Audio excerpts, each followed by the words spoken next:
Bonsoir à tous. Voici à présent les principaux titres de ce bulletin d'information. En Espagne, Mariano Rajoy a annoncé la destitution de Carles Puigdemont et de son gouvernement. Le chef de l'exécutif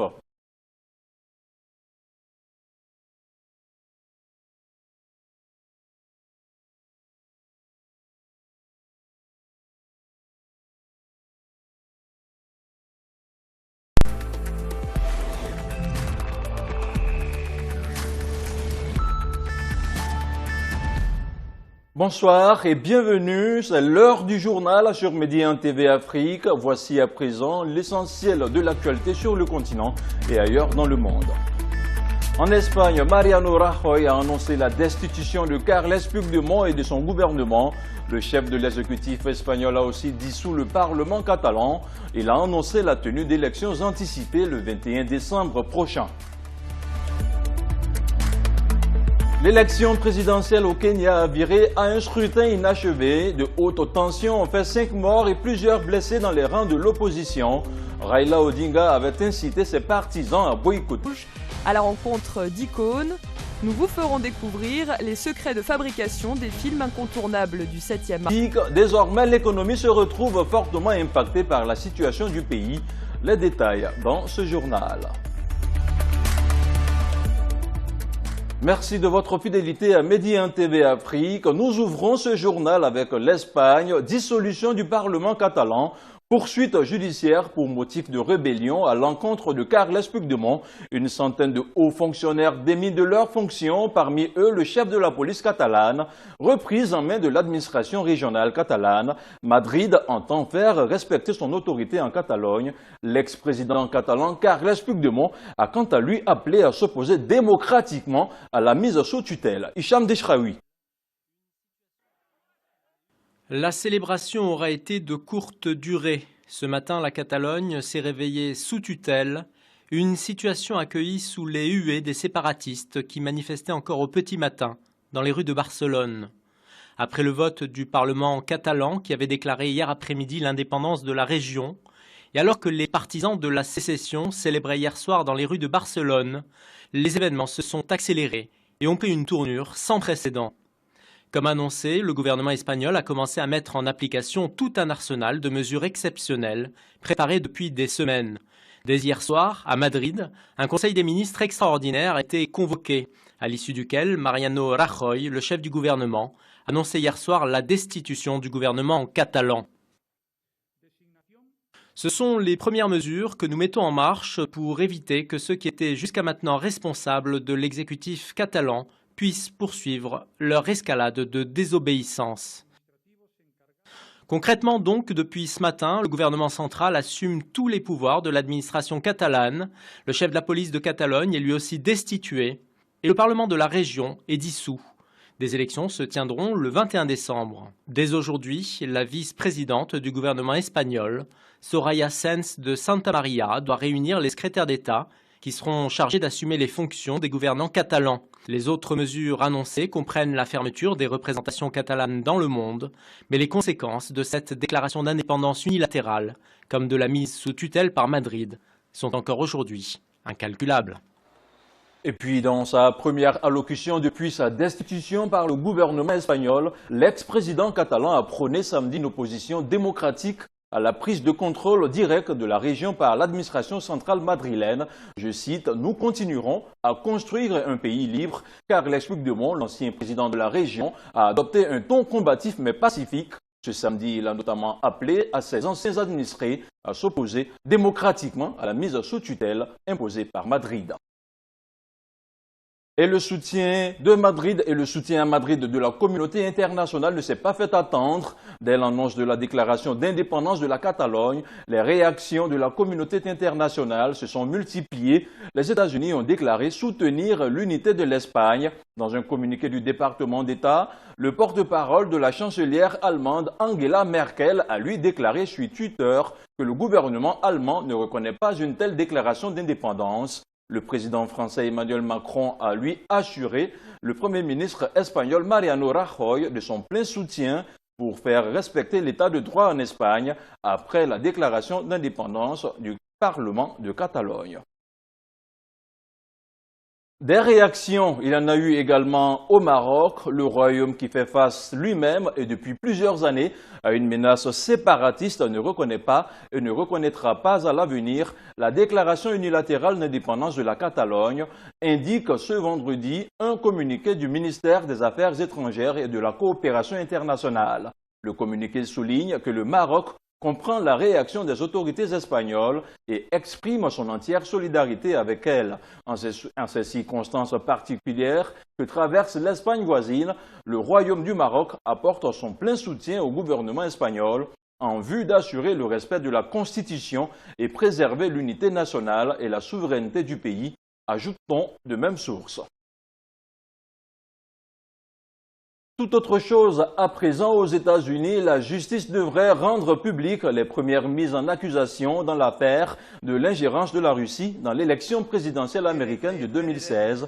Il s'agirait d'au moins une personne, mais pour le moment, aucun nom n'a été évoqué. Les enquêtes conduites par le procureur spécial Robert Mueller avaient révélé des indices de l'implication de la Russie dans la campagne présidentielle en vue de favoriser la victoire de Donald Trump face à la candidate démocrate Hillary Clinton. L'actualité sur le continent africain nous conduit tout droit au Kenya. Si le résultat du scrutin ne fait aucun doute sur les conséquences de ces élections, reste très incertaine. Le scrutin n'a pu se dérouler dans tous les comtés, y compris dans certains quartiers de la capitale, acquis à Raila Odinga, le leader de l'opposition. Des affrontements y sont encore enregistrés et la tension ne semble pas prête à retomber. Voyons tout cela dans ce récit de Mamadou Dié. Le feuilleton est loin de connaître son épilogue.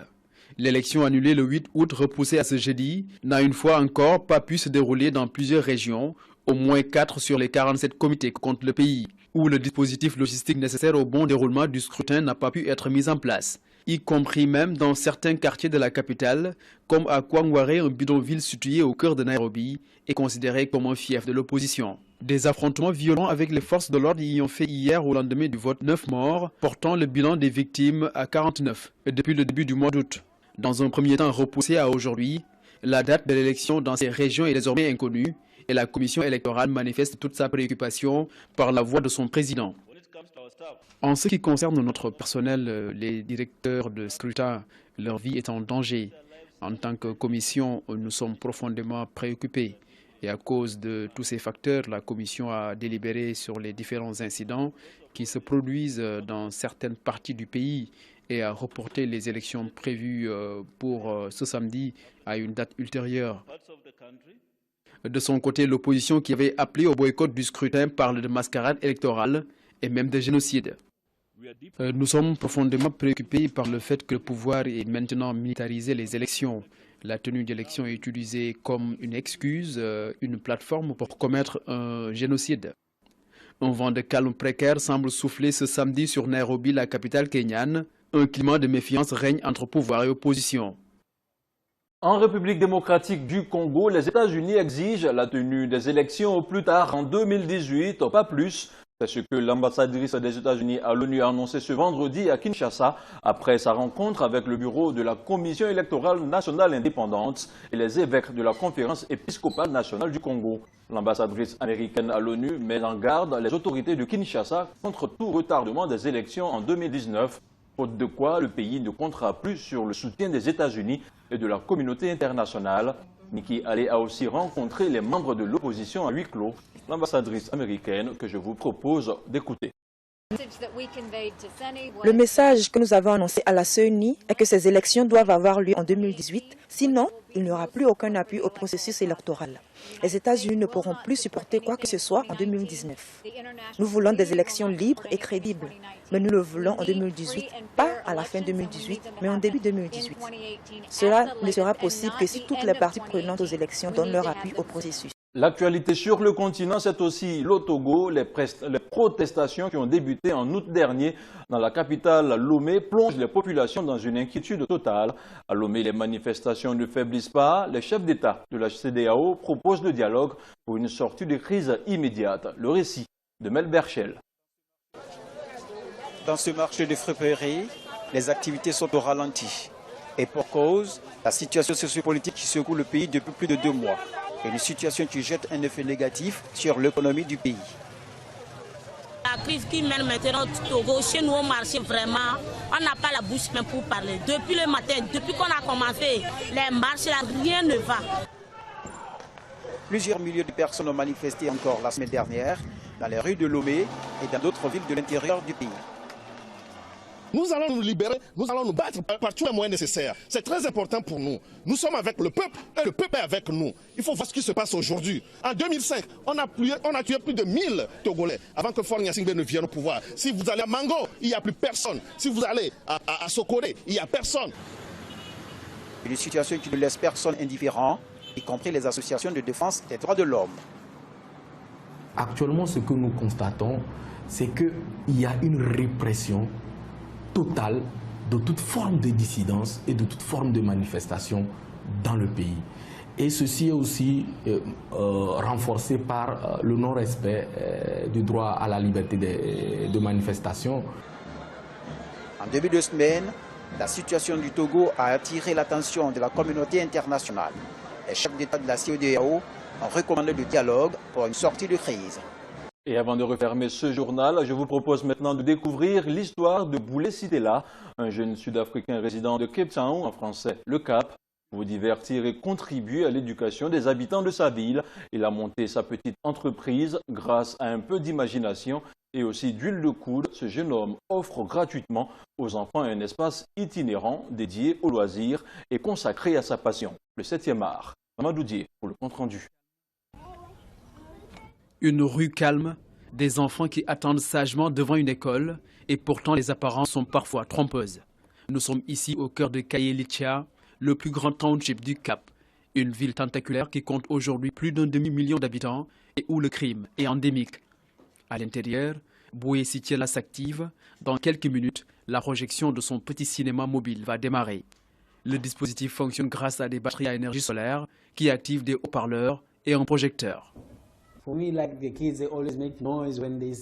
Les enfants font toujours du bruit quand ils me voient arriver avec mon équipement, parce qu'ils savent qu'il va y avoir une projection. Aujourd'hui, j'ai suffisamment de films à leur proposer. Avec mon cinéma, je leur offre un espace sûr pour les éduquer et leur offrir d'autres sources d'inspiration.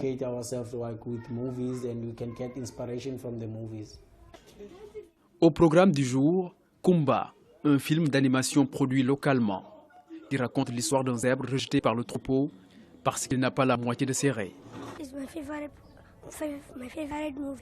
C'est mon film préféré et j'aime les animaux. C'est nouveau pour la communauté, nous n'avons jamais eu d'initiative telle que celle-ci. Et pour certains enfants, c'est la première fois qu'ils assistent à une projection, donc c'est une excellente idée. Pour financer ces projections, Boulé Sitela et quelques-uns de ses amis ont lancé un projet baptisé Kayelithia Poubelle Propre. Une fois par semaine, ils lavent les poubelles dans plusieurs quartiers du township. Je me suis rendu compte que si je pouvais nettoyer les poubelles pour les membres de ma communauté et que ces gens-là me payaient une petite somme, nous pourrions mener à bien ce projet. Nettoyer des poubelles pour seulement 3 rands et demi et utiliser cet argent pour acheter un projecteur, puis des enceintes afin d'avoir mon propre cinéma et de réaliser mon rêve qui était d'organiser des projections gratuites à travers tout le township. Satisfait de donner aux enfants l'occasion de vivre l'expérience d'une projection dont il a rêvé lui-même enfant, le jeune homme veut aujourd'hui aller encore plus loin et étendre son projet à travers d'autres townships. Boulé Sitela ou le regard d'un enfant dans le 7e art. Voilà, c'est tout pour cette édition d'information sur Medi NTV Afrique. J'étais très heureux de vous présenter ce bulletin. Il a été préparé par l'ensemble de la rédaction d'Abidjan et de Tanger. L'information continue sur notre chaîne de télévision. À très bientôt pour d'autres sessions d'information.